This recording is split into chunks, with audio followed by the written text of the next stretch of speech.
Hello guys, good evening kanakan. Guys, ang ulam ko po ngayon sa aking dinner ay nagtuluto po ako ng fish sa shadow at katapos ko lang naglaba.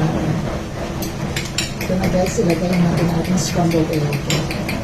At pag dito na lahat ang sesame seed. Ayan na yung first tomato, onions, and garlic. Ayan.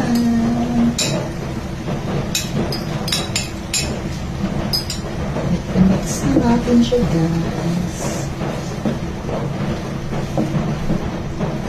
Ayan siya.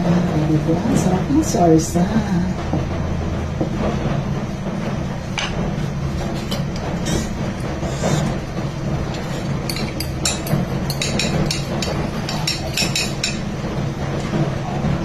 At ilagay na natin ang ating next is ang ating fried fish. Ito na siya guys. Ayan.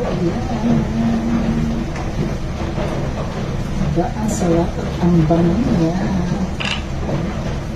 Okay guys, ano po ulam sa inyong dinner guys? I hope you like my videos guys. Enjoy your dinner. Bye bye guys.